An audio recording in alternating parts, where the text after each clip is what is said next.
Satu, ini karena satu, dua di belakang perempuan. Ya, Anda yang pakai jilbab. Kemudian satu, dua di tengah sini, Anda perempuan di belakang, ya paling belakang. Ya Anda, berarti kita punya 4. Udah 4 kan? Ya, berarti silahkan ke depan di sini. Yang terpilih silahkan ke depan di sini. Semuanya yang terpilih kita kasih tepuk tangan.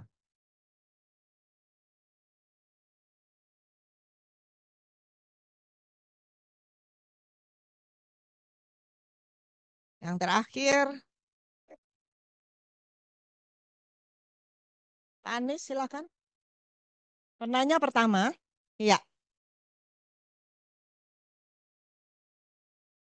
Hanya satu pertanyaan saja ya.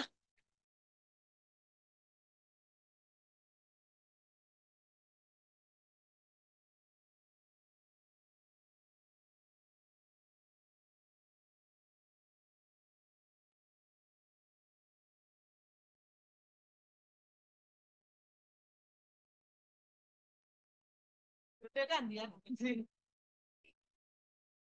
Namanya siapa? Nama saya Andi Muhammad, Bapak. Siapa? Andi Muhammad. Andi Muhammad. Punten Bapak, saya abstrak dikit lah ya Pak. Punten Bapak. Jadi mungkin di sini saya izin bertanya Bapak. Dalam konteks hukum ini bisa menjadi benteng atau enggak lah istilahnya dalam menjaga demokrasi.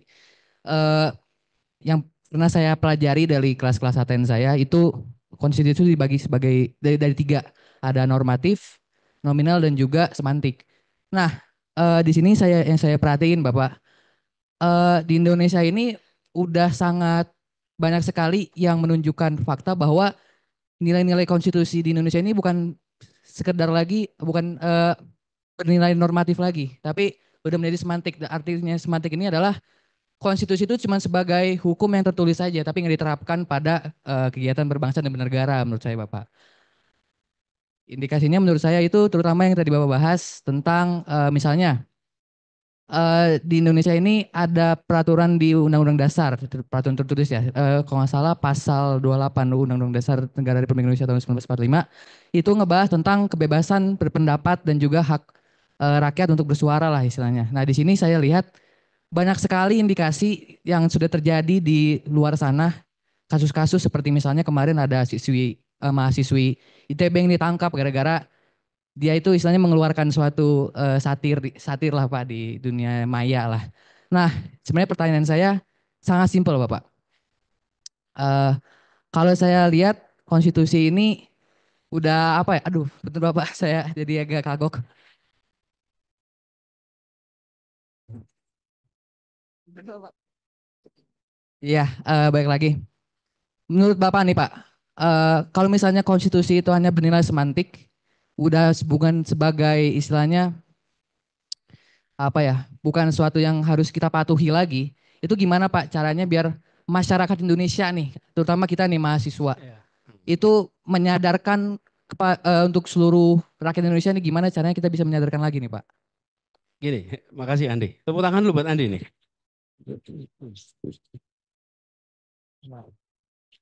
Mengumpulkan keberanian itu juga suatu yang harus luar biasa loh. Beliau tegang nggak ini kira-kira di depannya? Tegang nggak Andi? Tegang Tegang Pak, lah, tegang. tegang. Tapi dia bisa mengendalikan rasa tegang dan munculkan pertanyaan dengan sistematis. Oh itu keren tuh. Tadi soal gini, kalau saya prinsipnya begini, setiap kali Anda melihat ada penyimpangan, maka jangan biarkan melenggang tak ditantang. Kenapa? Karena ini koreksinya harus dimunculkan sesegera mungkin. Teman-teman nanti boleh cek, ada namanya broken window theory. Anda boleh cari. Kalau ada sebuah peristiwa keliru dibiarkan, maka dia akan menyulitkan bila kita mengkoreksi kekeliruan yang kedua, yang ketiga, yang keempat. Kenapa? Karena begitu dikoreksi akan tanya, loh dulu saya dibolehkan tuh. Karena itulah mengapa ketika ada penyimpangan, Mahasiswa tidak boleh diam. Kampus tidak boleh diam. Civil society tidak diam. Jadi ini bukan hanya sekedar public education kepada rakyat. Sesungguhnya ini malah koreksi kepada yang melakukan pelanggaran. Jadi kalau ada orang berekspresi dan kemudian ternyata diproses hukum pidana, maka rame-rame digugat, rame-rame dibela.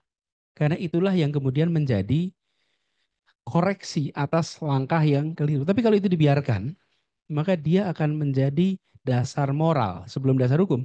Dasar moral untuk tindakan serupa di kemudian hari. Dan itu menurut saya salah satu hal yang mendasar.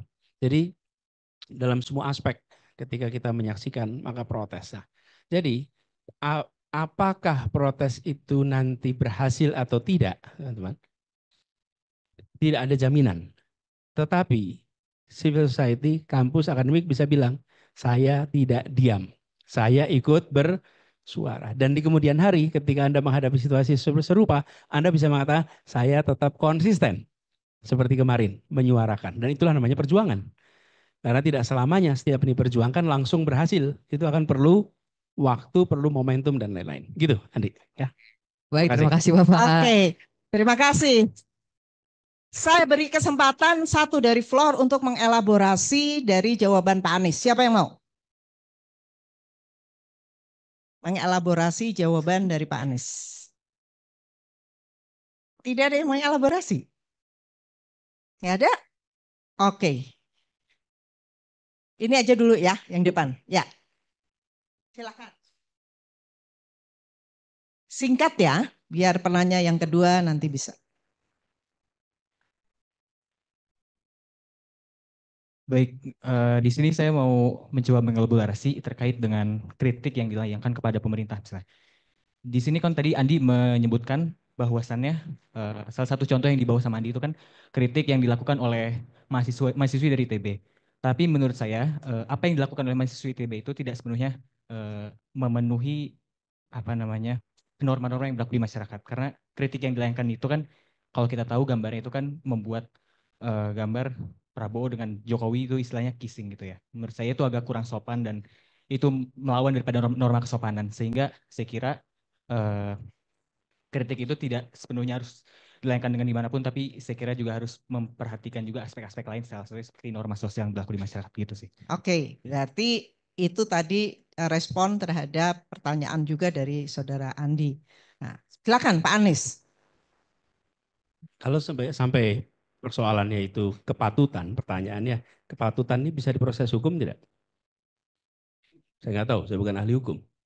Tapi menurut saya, teman-teman, ruang untuk mengkritik kebijakan pemerintah itu harus tetap dijaga. Kan ini negara yang melakukan intervensi, bukan? Ini dipandang sebagai suatu tindak pidana. Kira-kira begitu ya? Sebagai sebuah tindak kriminal. Gitu. Lalu kemudian negara turun. Nah, kalau peristiwa seperti ini itu melenggang, maka perdebatan itu nggak ada juga. Dan kalau perdebatan tidak ada, maka tidak menjadi mencerahkan, bukan? Orang boleh berpandangan itu patut apa tidak, setuju apa tidak soal gambaran. Tetapi bahwa itu berjalan dengan perdebatan itu dibutuhkan dalam demokrasi. Itu dibutuhkan demokrasi. Sehingga apapun yang nanti dikerjakan itu punya dasar argumen. Tapi kalau dibiarkan melenggang begitu saja, nggak pernah kita mendapatkan satu proses yang mencerahkan dan mencerdaskan. Nanti akhirnya kita akan sampai pada kesimpulan-kesimpulan atas apa? Atas keputusan yang dilakukan oleh negara. Gitu ya. Terima kasih. Kita beri tepuk tangan, Bo. Penanya kedua, silahkan. Iya.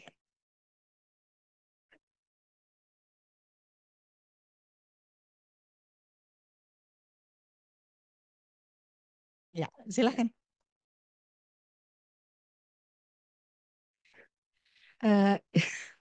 Oke, izin dosen-dosen yang saya hormati, Prof. Susi, dan juga teman-teman semua, baik yang dari FH maupun yang dari Vkom juga tadi ya, dan dari fakultas lain, dan juga salam hormat kepada Bapak Anies, selaku pembicara kita untuk di Kulum HTN kali ini.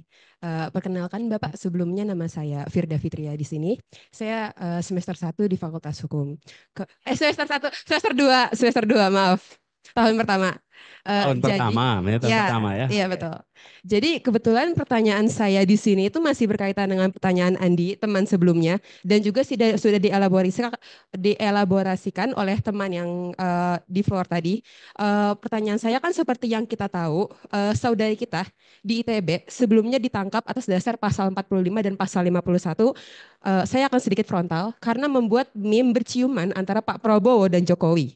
Namun sebenarnya tindakan ini tersebut merupakan penyuaraan atas kritik adanya matahari kembar atau kekuasaan ganda yang ada di Indonesia saat ini. Hal itu merupakan ruang kritik dalam kebebasan berekspresi digital, mengingat sekarang itu juga belum ada regulasi AI yang mengatur terkait dengan kekayaan digital tersebut. Pihak-pihak juga sudah memberikan banyak tanggapan terkait hal ini, seperti Yayasan Lembaga Bantuan Hukum Indonesia menyatakan kalau misalkan hal itu tuh tidak sepantasnya ditangkap karena seharusnya kesusilaan yang berada di pasal 45 itu harus dikedepankan yang berkaitan dengan ketelanjangan dan lain-lainnya.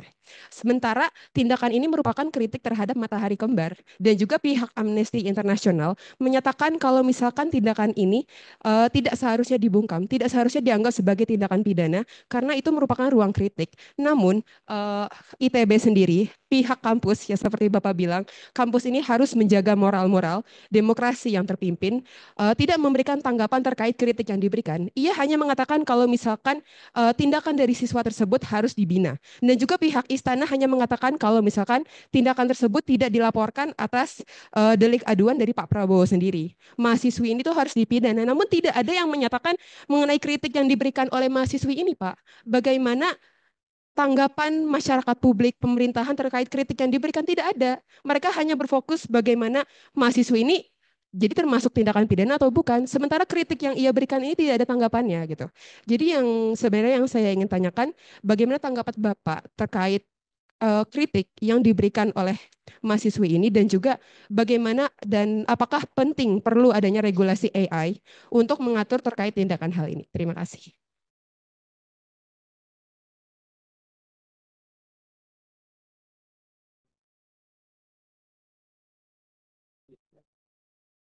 Jadi gini, Firda, ketika menyangkut soal teknis hukumnya, biar yang di Fakultas Hukum yang menjawab.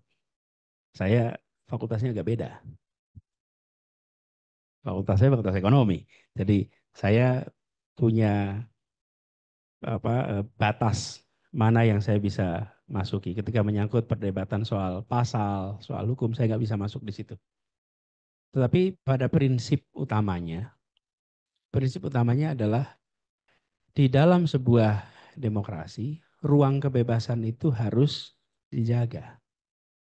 Adapun ketika kritik itu muncul, lalu tidak direspon, tidak ada respon apapun,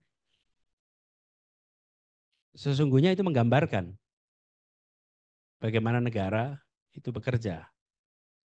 Sebenarnya kalau responnya bentuknya adalah pelarangan, bentuknya adalah tekanan, di situ menjadi salah.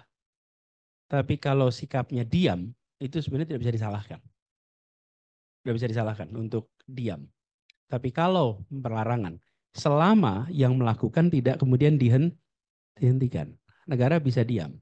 Cuman kalau diam terus-menerus, maka negara akan kehilangan legitimasi moral minimal. Karena itu negara biasanya harus merespon. Jadi terkait dengan kritik-kritik seperti ini, saya melihatnya dari praktek demokrasi, itu yang harus dijaga.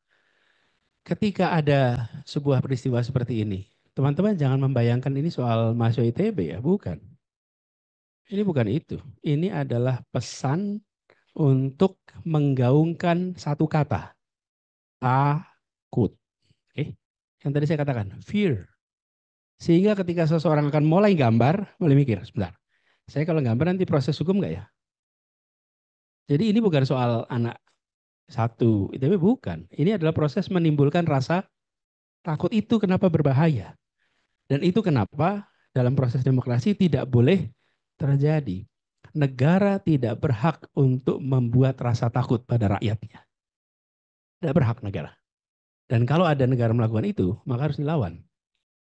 Jadi ini menurut saya yang penting di situ. Jadi kalau muncul, maka para orang-orang kreatif bikin aja lebih banyak lagi. Bikin lebih banyak lagi. Nanti cek, mau pada diproses nggak tuh? Apa mau semuanya diproses? Bisa.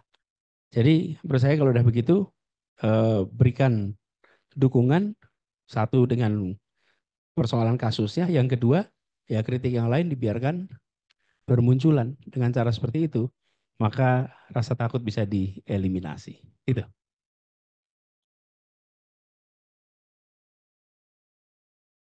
Giliran ada yang mengelaborasi. Oke, di belakang. Ya.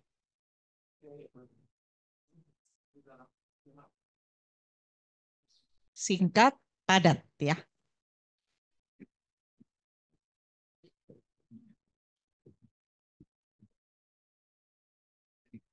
Sebutkan namanya. Baik, perkenalkan nama saya Alfarabi Hadiansyah, semester 2 Fakultas Hukum Universitas Padjadjaran. Baik, soal elaborasi jawaban dari Pak Anies tadi dan diskusi kita, yang saya tangkap di sini adalah persoalan bahwasanya negara neg- negara tidak semestinya untuk memberikan rasa takut kepada masyarakat dalam kebebasan berekspresi begitu ya. Dan sebagai contoh tadi kita pernah lihat juga studi kasus ketika Bapak Anies sebagai gubernur DKI Jakarta tahun 2019 dikritik oleh Tempo, dikritik oleh berbagai media soal anggaran segala macam. Beliau tidak pernah di situ melaporkan, tidak pernah di situ kemudian juga apa namanya mempersekusi media tersebut gitu ya. Padahal kalau persoalan kepatutan dan segala macam yang saya saksikan pada saat itu tahun 2019, kritik yang disampaikan oleh Tempo, karikatur yang diberikan oleh Tempo juga juga tidak patut gitu ya kalau kita lihat. Tapi Pak Anies tidak melakukan persekusi dan segala macamnya gitu. Nah, jadi memang di sini diharapkan pada negara untuk kemudian jangan sampai menggunakan apa namanya kekuatan-kekuatan sumber daya negara kemudian untuk mempersekusi rakyatnya sendiri terhadap kebebasan mereka dalam berekspresi. Sekian dari saya, terima kasih. Oke, terima kasih. Jadi perlu ada Ya. kedewasaan dalam Ya. demokrasi ya Nah, Pak saya Anies. terusin dikit nih soal itu. Jadi saya jadi ingat gara-gara Anda cerita ini nih. Iya, jadi saya untuk pertama kalinya nempel di lem itu di situ. Apa gambarnya kan di lem itu. Apa yang terjadi? Sebagian pendukung di Jakarta melaporkan ke polisi. Pada waktu itu, saya mendatangi rumah mereka satu-satu dan minta cabut laporannya. Jangan dilaporkan. Dan sampai bertangisan di situ. Cabut laporannya. Dia bilang, Pak, kami sudah lapor, kami sudah ke polisi. Karena saya malah tahunya melaporkan karena muncul berita. Melaporkan. Dia bilang, jangan. Enggak Pak, ini bukan Pak Anies, ini kami yang tidak terima. Jangan, kita jangan laporkan. Dan saya datangin rumahnya. Saya minta jangan melaporkan. Bukan saya telepon, saya datangin, saya ajak bicara. Dan akhirnya dengan tangisan tuh dicabut laporannya. Saya merasa kalau jadi negara melihat ada jajaran yang bertindak tidak sesuai, tegur, koreksi. Tapi kalau didiamkan, berarti Anda menyetujui yang dilakukan. Jadi kalau sekarang ada yang diamkan, negara nggak bisa bilang, oh kami nggak tahu. Nggak bisa. You have every authority to intervene. Anda punya seluruh kewenangan untuk mengintervensi. Gunakan kewenangan itu kalau Anda mau menjaga kehidupan demokrasi. Kenapa itu dikerjakan teman-teman? Saya sering mengatakan, pada saat Anda bertugas atas nama negara, maka sesungguhnya Anda bukan hanya berhadapan dengan penulis berita, tapi Anda berhadapan dengan penulis sejarah. Dan penulis sejarah akan menilai semua yang Anda kerjakan dengan objektivitas karena dia akan menulis setelah peristiwa. Dan setelah peristiwa, dia memiliki keleluasaan untuk mengumpulkan semua data dan sampai pada sejarah.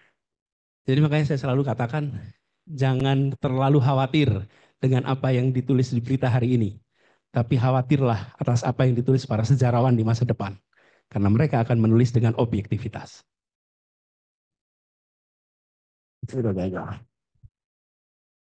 Sekarang giliran penanya ketiga. Silahkan.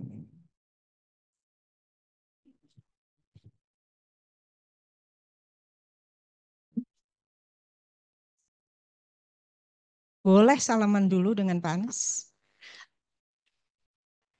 Ya, silakan.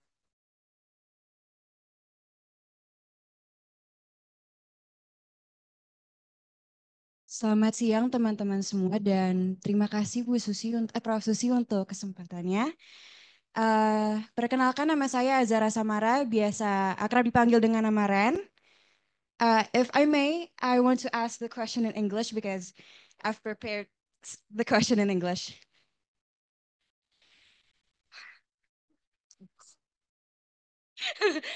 I'm sorry. So given the principle of individual autonomy over the body and the right to determine reproductive choices guaranteed by various legal instruments and human rights, what is your view of the legitimacy and ethical implications of the governor's regulation that requires or significantly encourages vasectomy for certain groups of people? So if we are speaking through the lens of feminist theory, such policies are deeply concerning as they could infringe upon an individual's bodily autonomy and reproductive rights, particularly if they are disproportionately targeted specific demographics.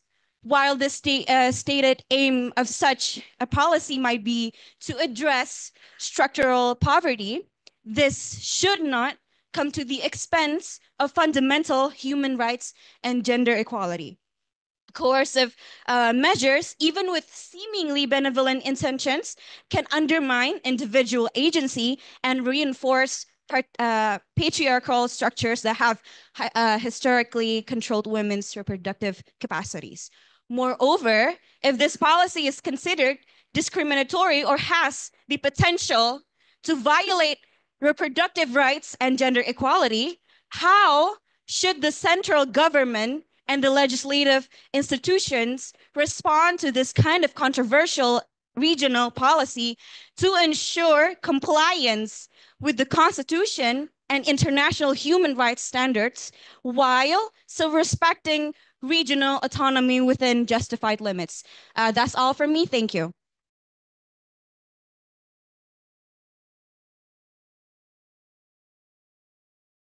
Ren, panggilannya. Ren. Terima kasih, Ren. Paham ya pertanyaannya? Loh, kan ini percakapan buat semua, ya kan? Harus paham, teman-teman. Saya terima kasih Anda berani untuk menyampaikan dalam bahasa internasional.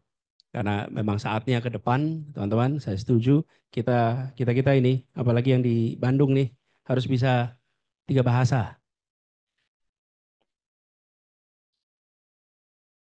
Iya dong, harus 3 bahasa. Ya, bahasa lokal, bahasa nasional, dan bahasa internasional. 3 nih, 3. Jadi kalau di sini Anda sudah dapat 3 tuh. Bahasa lokal bisa, bahasa nasional bisa, bahasa internasional bisa. Ini pintu ke depan nih penguasaan itu. Dan gonta-ganti nggak ada masalah. Ini bukan soal nasionalisme, ini soal kemampuan untuk bisa berkomunikasi lintas bangsa. Jadi Ren, terima kasih pertanyaannya. Izinkan saya jawab pakai bahasa nasional ya. Jadi tapi teman-teman, saya ingin garis bawahi itu penting dan jangan pernah khawatir untuk mengungkapkan dalam 3 bahasa ini. Jadi kalau nanti ada yang tanya pakai bahasa Sunda juga boleh, teman-teman. Mudah-mudahan saya paham gitu ya.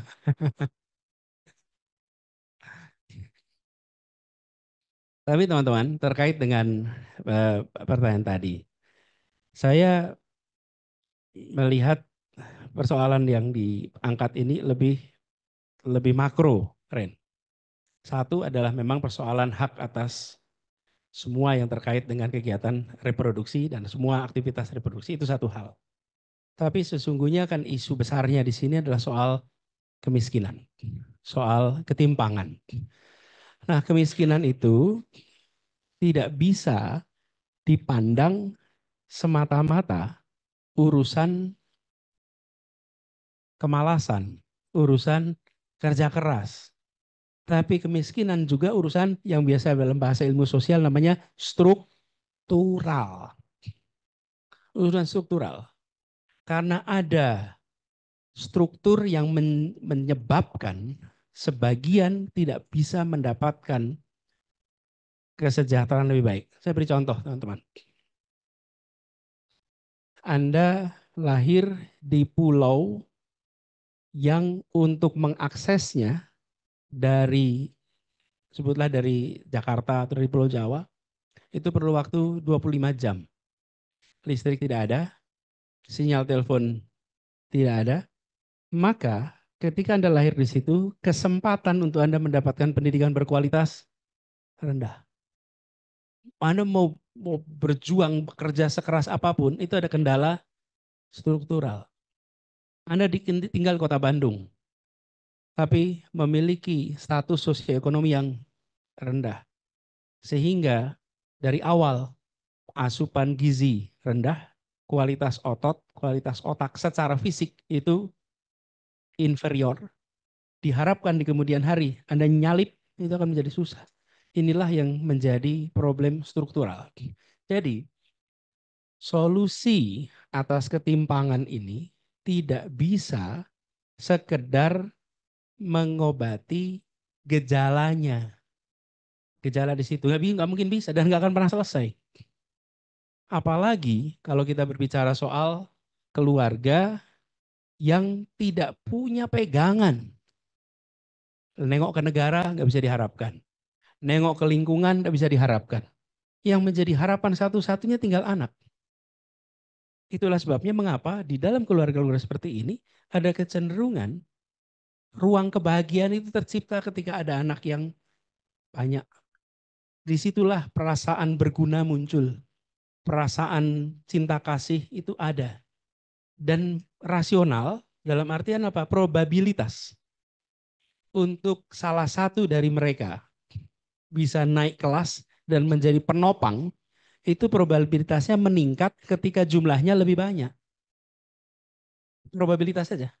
Dan itu tidak bisa diselesaikan hanya dengan intervensi pada instrumen reproduksi dan alat-alat lainnya. Tapi ini harus diselesaikan sebagai persoalan struktural. Nah, negara harus hadir.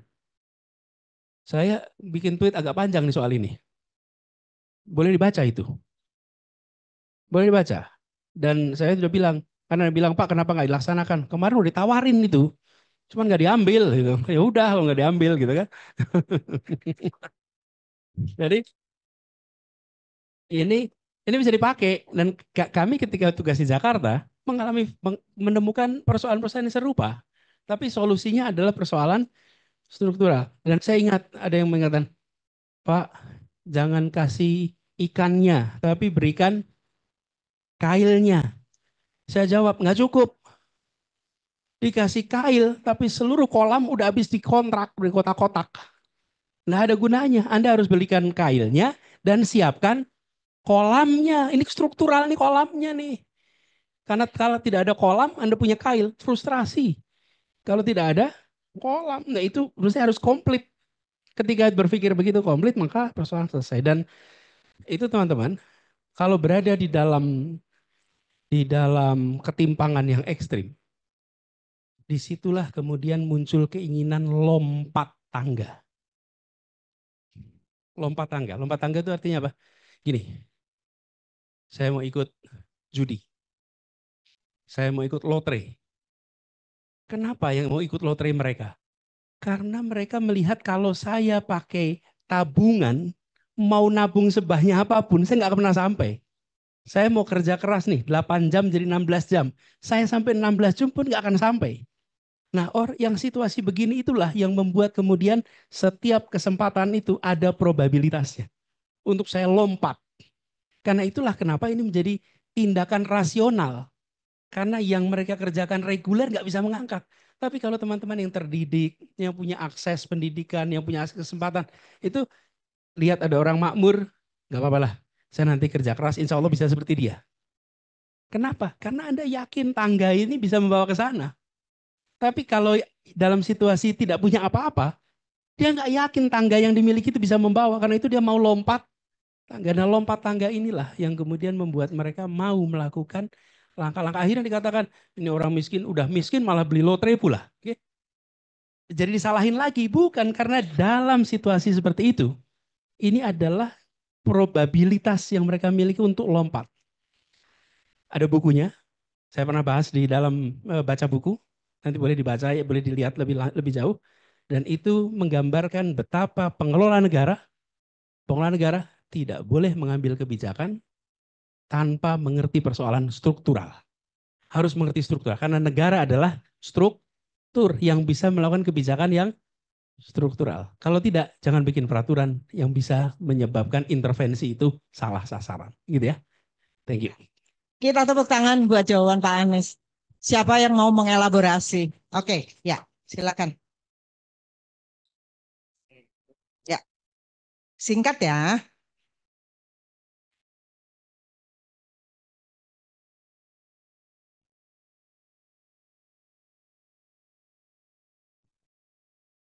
Selamat siang Bapak, sebelumnya izin memperkenalkan diri, nama saya Marsha Prangsabila.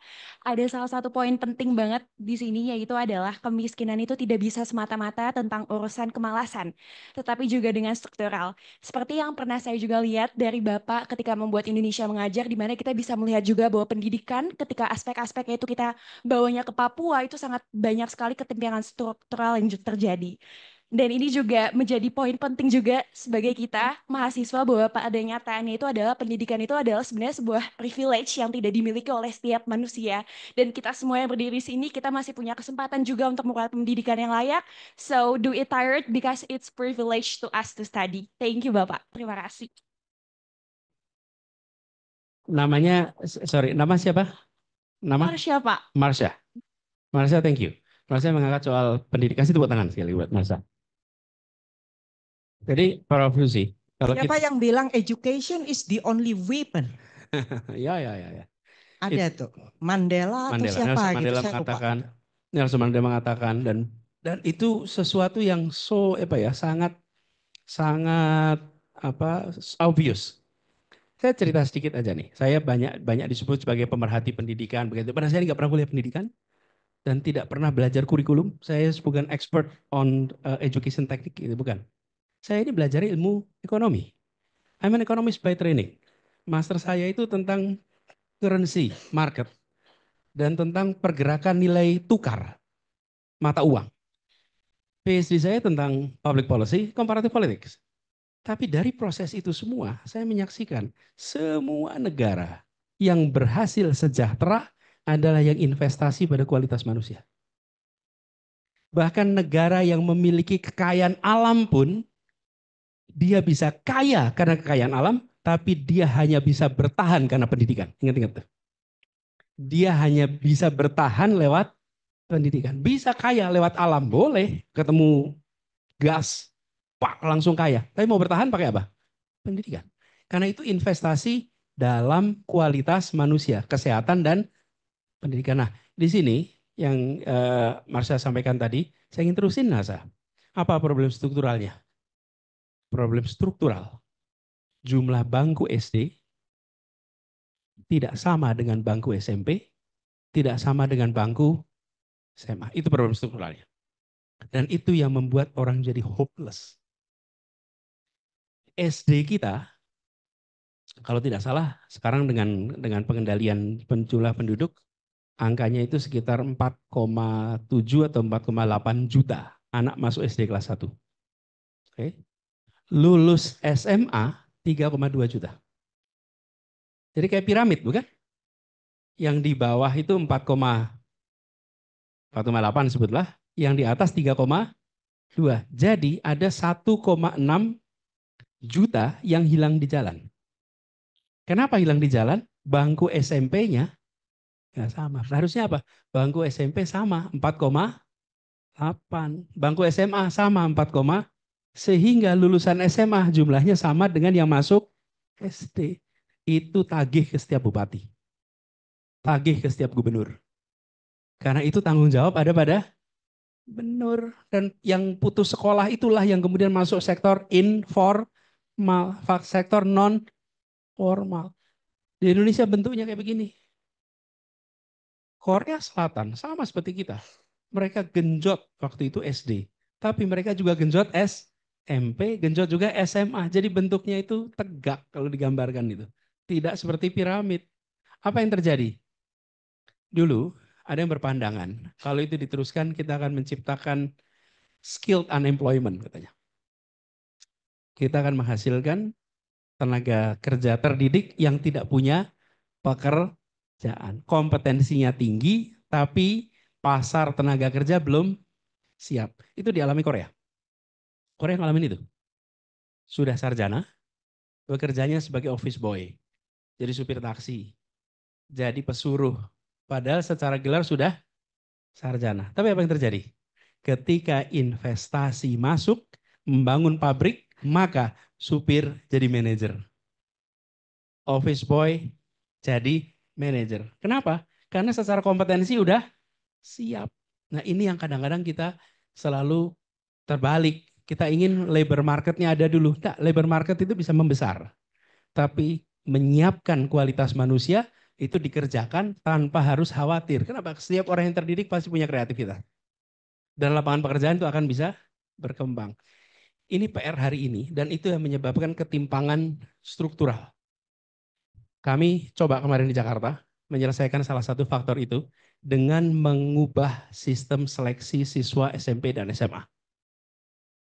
Kenapa? Saya temukan sekolah-sekolah yang bagus itu orang tuanya lulusan S1, S2, S3. Oke. Dan yang lulusan SD nggak bisa masuk situ. Orang tuanya lulusan SMA nggak bisa masuk. Ini namanya sirkulasi kelas menengah atas disuplai dari kelas menengah atas. Pendidikan itu eskalator.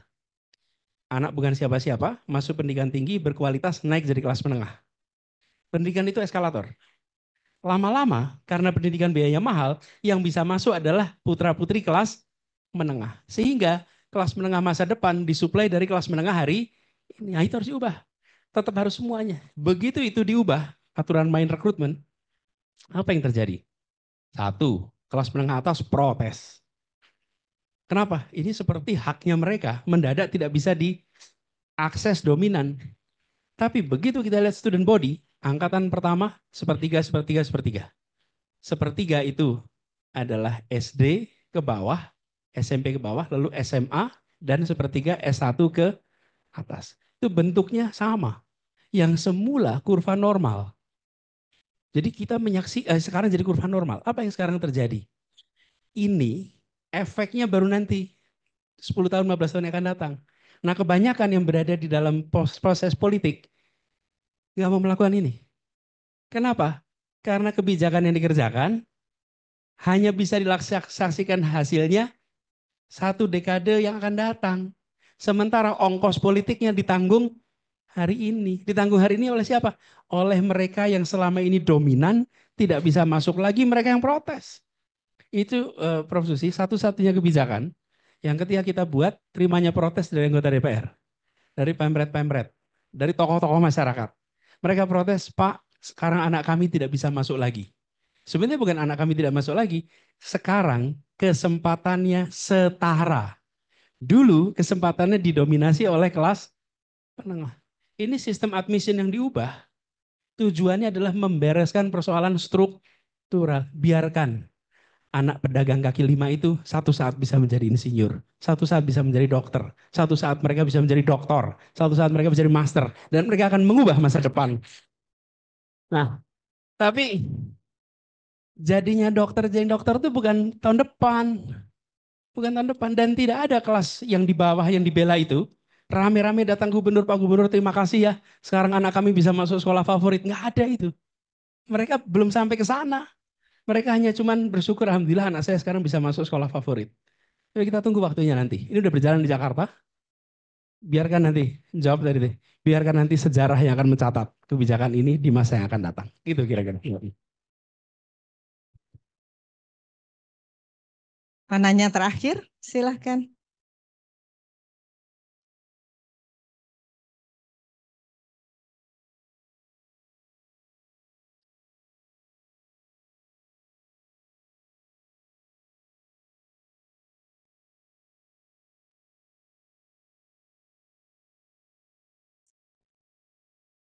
Saya sambil di sini ya. Silakan Anda katakan. Baik. Selamat sore Bapak.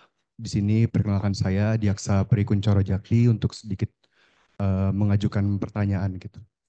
Tadi sempat disinggung mengenai Kim Lance Chappell, ada ciri-ciri yang mulai tampaknya autokratik legalisme. Yang pertama, legislasi cepat dengan partisipasi yang minim.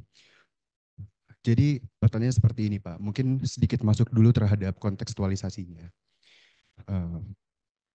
Pak Anies, jadi persoalan dalam pengambilan keputusan kebijakan yang bersifat politis, menurut hemat saya tidak bisa hanya dilihat dari satu sudut pandang semata gitu, yakni kematangan keputusan secara rasional ideal, yang tadi misalkan Bapak tekankan di sana. Kenyataannya di balik setiap keputusan politik selalu ada dinamika yang lebih kompleks dan penuh pertarungan kepentingan. Berbagai anasir non-idealistis seringkali hadir sebagai tekanan atau bahkan determinan terhadap arah kebijakan. Entah itu kebutuhan mendesak yang menuntut keputusan cepat, kompromi-kompromi politik antar aktor strategis, atau bahkan tarik-menarik kepentingan antara institusi dan kekuasaan yang tak jarang mengaburkan batas antara yang substantif dan yang oportunis, Pak. Dengan kata lain, meski kita mendambakan keputusan yang matang secara substansi dan ideal secara nilai, realitas politik seringkali memaksa kita untuk terus bergerak dalam ruang-ruang yang abu-abu gitu. Di mana idealisme harus berdialog bahkan bertarung dengan pragmatisme itu sendiri. Maka ketika Bapak tadi menyampaikan pentingnya menunggu kematangan dalam pengambilan keputusan, saya tidak menampiknya sebagai prinsip, namun bukanlah dalam praktik politik gitu.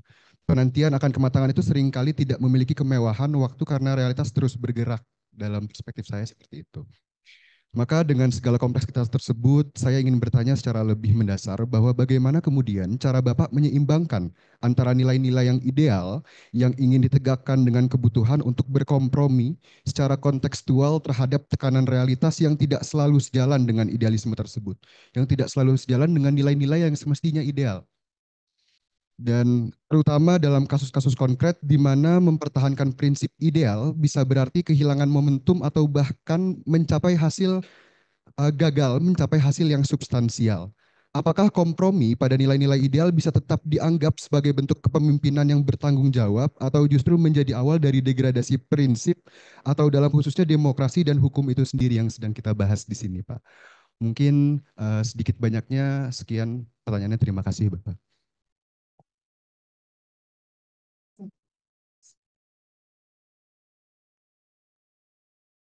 Makasih Esa. Jadi kematangan itu bukan semata-mata sebagai prasyarat. Kematangan itu sesuatu yang diusahakan terus-menerus. Sampai duduk Esa. Jadi tidak harus kemudian kita menunggu matang dulu, karena kita yang disebut sebagai matang itu juga makin hari meningkat. Jadi, nah kita seringkali di dalam proses panggilan keputusan itu ingin sempurna. Kenyataannya tidak terjadi kesempurnaan. Nah, yang saya tadi garis bawahi, harus ada ruang untuk mengkritik, harus ada ruang untuk membahas, mendialogkan, supaya kesempurnaan itu bisa dicari, dikejar. Tidak ada keputusan yang sempurna, tapi ada dialog yang menyempurnakan. Nah, dialog inilah yang bisa menyempurnakan. Tadi ilustrasi saya bikin paper. Bikin paper itu nggak ada paper yang sempurna, tapi pembahasan atas paper itu akan bisa menyempurnakan. Dan itu akan terus-menerus berkembang. Itulah sebabnya kenapa keputusan-keputusan ini dibuat harus bisa diperdebatkan. Dan harus ada ruang untuk memperdebatkan. Dengan cara seperti itu, maka publik akan mengalami peningkatan kematangan. Karena publik mengikuti perdebatan. Publik memantau perdebatan. Ketika negara menjawab kritik dengan data, dengan narasi, argumen yang konstruktif, maka rakyat pun akan kemudian bisa menilai. Dan sebenarnya rakyat itu dalam diam itu bisa meng-approve apa yang dikerjakan oleh negara. Tapi diam, bukan bersuara. Tapi dia paham, oh iya ternyata yang dikerjakan negara itu benar sebetulnya. Dan itu yang harusnya muncul. Jadi ketika ada counter, ada pandangan-pandangan berbeda, jangan dimatikan. Itu yang saya maksud dengan bagaimana ini mendewasakan, mematangkan. Lalu aspek kedua yang disampaikan tadi soal kadang-kadang kita ketemu dengan situasi pragmatik. Harus membuat keputusan yang pragmatik.